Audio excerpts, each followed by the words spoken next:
Padahal itu kan yang ngasih dia rezeki. Kenapa malah dia yang jaga ini? Ini kan usahanya. Yang ngasih rezeki itu ya itu. Berarti ada masalah dengan akidahnya. Logika. Ini nggak usah pakai dalil Quran hadis dulu. Logika. Nah, logikanya kan yang ngasih nilai itu kan dosen. Yang ngasih nilai itu dosen. Caranya supaya dosen ini ngasih nilai gimana? Hadir tepat waktu, buat makalah, aktif diskusi, ikut semester dan mid semester. Ini wasilahnya untuk dapat itu. Begitu juga tentang rezeki, tentang kehidupan, tentang kesehatan, itu semua dari Allah. Itulah pentingnya sifat 20 tadi. Akidahnya dulu dibetulkan. Makanya dalam awal Al-Baqarah itu, Dzalikal kitabu la raiba fihi hudal muttaqin. Siapa dia? Alladzina yu'minuna bil ghaib wa yuqimuna shalah. Beriman dulu kepada yang gaib, Allah, baru dia melaksanakan salat. Ini logika akalnya. Adapun secara fikihnya, orang yang tidak sholat, kalau dia tidak sholat karena malas, itu hukumnya menurut mazhab Syafi'i fasik. Wallahu la yahdil qaumal fasiqin. Allah tidak berikan hidayah kepada orang fasik. Tapi kalau dia tidak sholat karena ingkar, menurut saya sholat itu tidak relevan dengan zaman. Saya mengingkari sholat itu, maka dia kafir. Mazhab Syafi'i. Tapi kalau mazhab Hambali ini lebih keras. Tidak ada yang namanya fasik. Orang yang tidak sholat kafir. Nah, itu mazhab Hambali. Makanya ada ustadz yang ceramah, siapa yang tidak sholat otomatis dia fasakh dengan istrinya. Nah, itu mazhab Hambali itu. Bukan tolak. Kalau tolak itu suami mengatakan aku talak engkau. Fasakh. Fasakh itu hakim memisah suami istri. Kenapa hakim memisah? Karena suaminya murtad. Orang yang murtad, lakinya tidak Islam, itu hakim mesti memisah pasangan ini. Kalau mereka tetap bersama, zina menyebabkan turunnya laknat Allah. Makanya ada jamaah nanya, Ustadz, ini saya dengar di internet, siapa yang suaminya nggak sholat otomatis fasakh. Iya, mazhab Hambali itu. Karena dalam mazhab Hambali nggak ada fasik, langsung kafir. Siapa yang nggak sholat itu kafir, murtad. Nah, na'udzubillah. Nah, ini tentang masalah orang yang tidak mau sholat. Demikian Bang Alvin. Baik, terima kasih Ustaz atas jawabannya. Kita lanjut ke Bapak Ibu yang bertanya via Zoom ya. Saya persilahkan Ibu Juliani Nana. Silakan Ibu. Terima kasih Ustaz. Assalamualaikum warahmatullahi wabarakatuh. Waalaikumsalam warahmatullahi wabarakatuh. Ustaz, waktu diberikan, ada beberapa pertanyaan yang ingin saya tanyakan kepada Tuan Guru.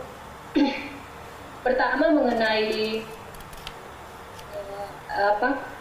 mengenai sholat yang di qada.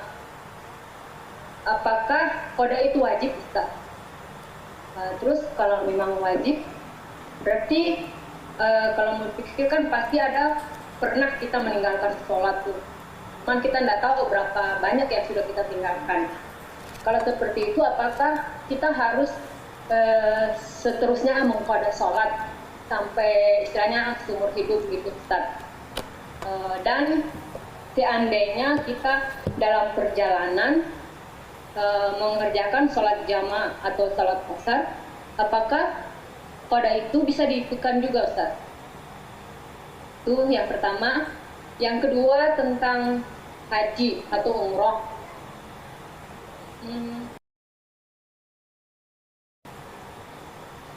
Ada sekarang kan istilahnya seperti arisan umroh. apakah itu dibolehkan, Ustaz? Terima kasih Ustaz atas waktu yang diberikan. Alhamdulillah. Assalamualaikum warahmatullahi wabarakatuh. Waalaikumsalam warahmatullahi wabarakatuh. Baik, Ibu Juliani.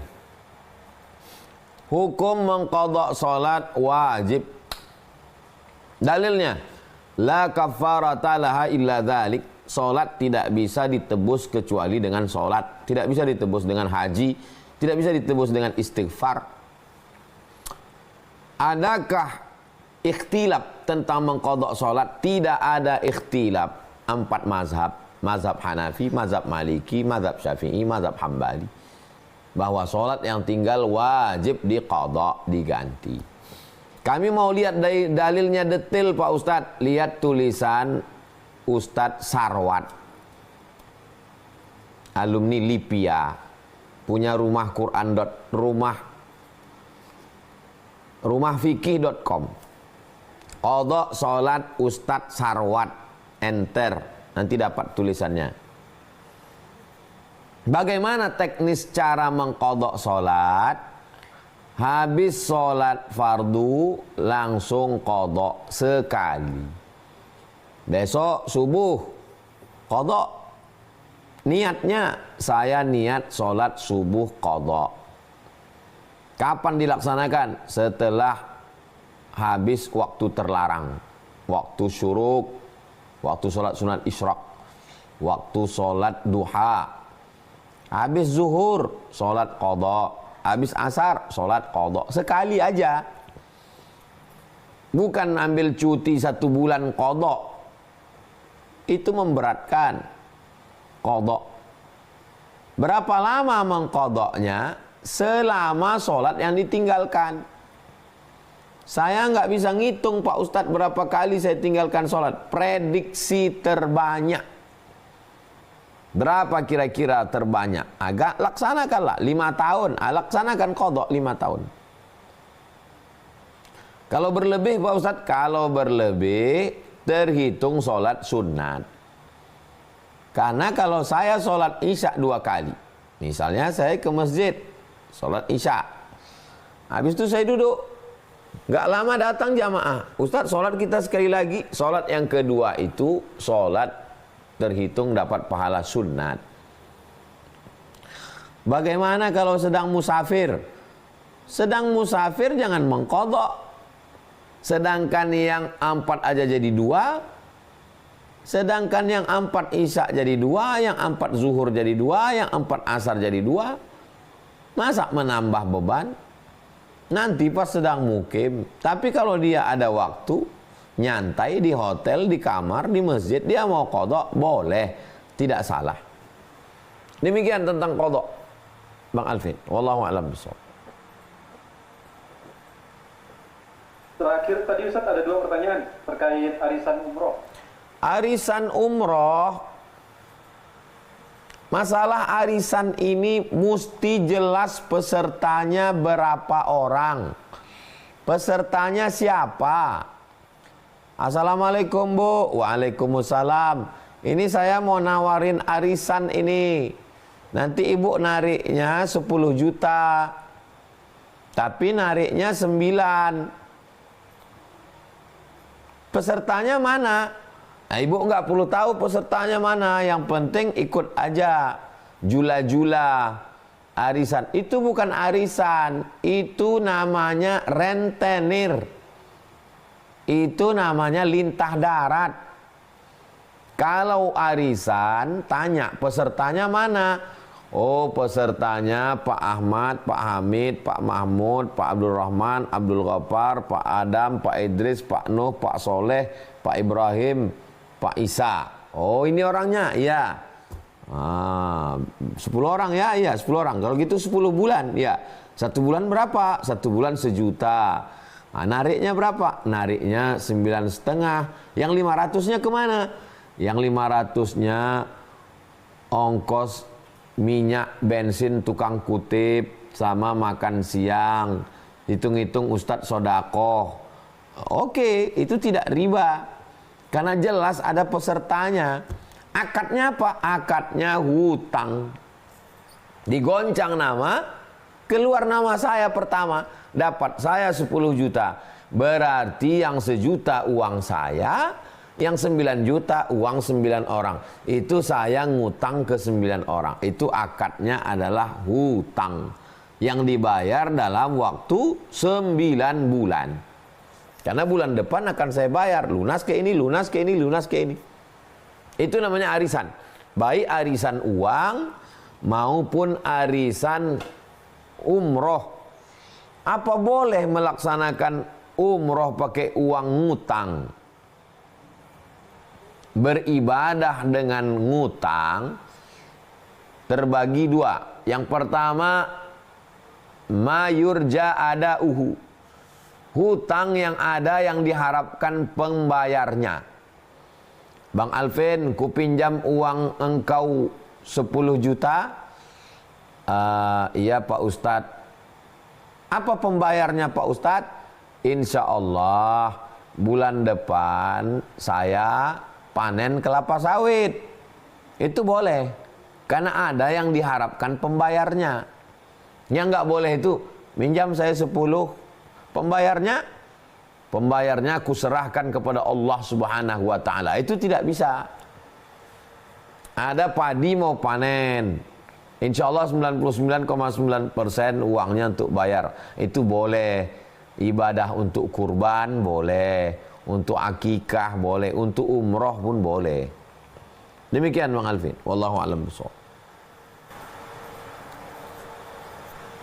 Baik, kami lanjut jamaah di kolom chat dari akun Zoom bernama hamba Allah ya. Terkait tadi Ustaz yang meninggalkan sholat itu Ustaz, itu kan menjadi ukuran atau indikator bahwa dia beriman atau enggak gitu ya, kalau dia sholat atau enggak. Bagaimana kalau posisinya adalah sebagai istri, kemudian melihat suaminya enggak mau sholat gitu Ustaz? Seperti apa treatment atau ada nasihat dari Ustaz supaya suaminya mau sholat?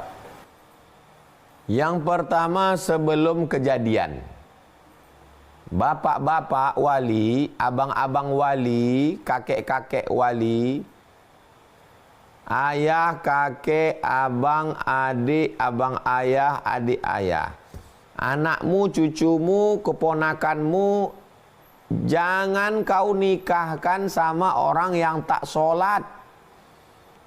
Makanya ada istilah mencari imam. Mencari imam berarti imam sholat. Kenapa Abu Bakar Siddiq yang terpilih? Karena dia imam sholat. Maka yang sebelum terjadi. Adapun yang sudah terjadi, dulu milih dia karena dia PNS, karena dia orang kaya, karena punya mobil, karena punya rumah, nggak peduli sama sholatnya. Dan memang belum ngaji. Sekarang istrinya sudah ngaji, suami belum sholat. Maka ibu-ibu, kakak-kakak yang suaminya belum sholat, lapor ke wali. Nanti walinya manggil suami itu. Panggil suami itu. Suami, kami dulu silap menerima kamu. Karena kami belum hijrah waktu itu. Sekarang kami sudah ngaji, kamu mesti sholat. Jadi bukan ibu yang menceramahi suami. Ini banyak sekarang setelah hijrah istri menceramahi suami. Suaminya ngamuk, kelahi. Jadi tidak ada istilah, kenapa kamu intervensi keluarga saya? Ini urusan saya sama istri saya. Ini bodoh, nggak ngaji. Jadi kalau bapaknya, kakeknya, bapak istri, kakek istri, abang istri, adik istri, pakcik istri, paman istri, ngasih tahu, itu dia bukan intervensi, dia sedang menjalankan ajaran agama. Itulah pentingnya nyari menantu yang ngaji. Kalau terlambat ngaji nggak apa-apa, asal jangan terlambat beriman. Udah mati baru beriman, tak diterima Allah SWT. Yang sebelum terjadi fit and proper test, yang sudah terjadi, suami ini dinasehati wali. Kalau dia malas, dia fasik. Kalau dia ingkar, Kata dia nggak penting sholat ini, nggak perlu, berarti dia kafir. Kalau dia kafir, berzina kalau tetap serumah. Itu sudah fasakh namanya. Kalau suami menceraikan namanya tolak. Kalau istri menuntut menggugat namanya khulu'. Kalau suami murtad itu namanya fasakh. Fasakh. Dipisah oleh hakim. Hakim ulil amri jangan membiarkan orang berzina. Tidak ada nikah beda agama dalam Islam. Demikian Bang Alvin. Wallahu a'lam bishawab. Baik, mudah-mudahan terjawab ya Ibu ya, yang bertanya tadi di kolom komentar. Kami persilakan untuk pertanyaan berikutnya Ibu Melareika, Bandung. Assalamualaikum Ustaz. Waalaikumsalam warahmatullahi wabarakatuh. Semoga Ustaz sehat selalu, juga Bang Alvin. Amin. Menyambung pertanyaan yang hutang tadi, bagaimana Ustaz misalnya saya ini pegang uang pengajian ibu-ibu, kemudian ada yang meminjam, saya bilang bahwa meminjam itu harus ada saksi karena ini adalah uang umat gitu. Tapi dia bilang begini, saya pinjam tapi jangan bilang siapa-siapa gitu. Nah saya itu berat untuk memberikan, atau bagaimana Ustaz sebaiknya gitu. Assalamualaikum warahmatullahi wabarakatuh. Waalaikumsalam warahmatullahi wabarakatuh. Saya ketua masjid. Uang masjid itu bukan uang saya, bukan uang ketua, sekretaris, bendahara, pengurus. Itu adalah uang milik umat. Setiap orang yang memasukkan uang ke dalam kotak infak masjid, itu uang mereka. Dan mereka tidak pernah izin uangnya dipakai. Mau minta izin ke siapa? Itu milik umat. Milik Allah SWT yang sudah diberikan umat kepada Allah, pengurus.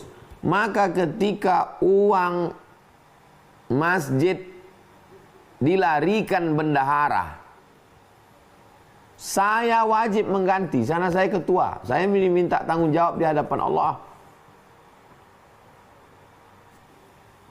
Ini ganti. Siapa saja pengurus yang berani meminjamkan duit masjid, memakai duit masjid untuk ke orang lain atau ke bininya, ke anaknya, ke pribadinya, maka dia memakai duit milik umat. Hati-hati, waspada. Kalau tak sanggup, mengundurkan diri. Saya sampai sekarang masih ketua masjid. Tapi ketika duit hilang, saya mengganti. Ku ganti nih. Minta tanggung jawab kepada Allah.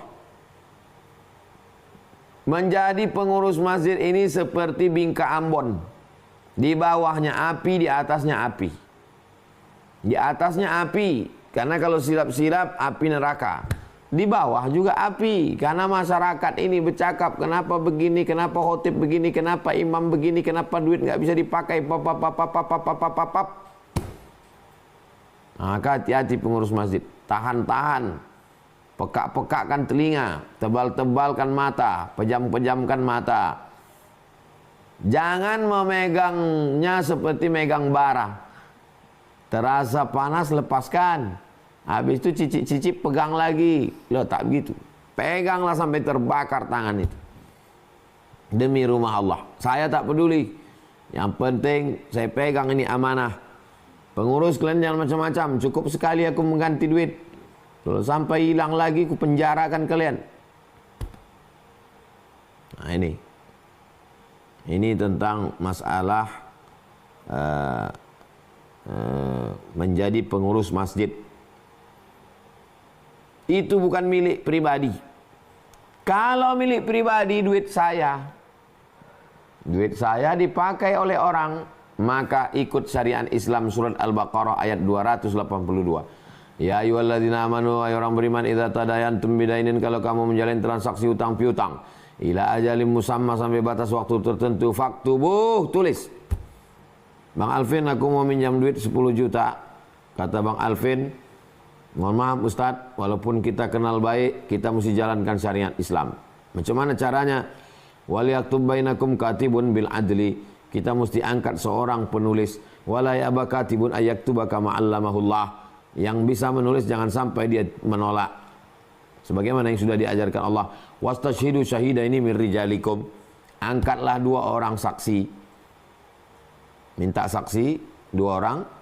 Illam yakuna rajulaini, kalau tak ada 2 orang laki-laki, farajulun 1 orang laki-laki, wa mar'atani 2 orang perempuan, antadilla ihdahuma fatudzakkira ihdahumal ukhra. Kalau satunya lupa, yang satu mengingatkan lagi.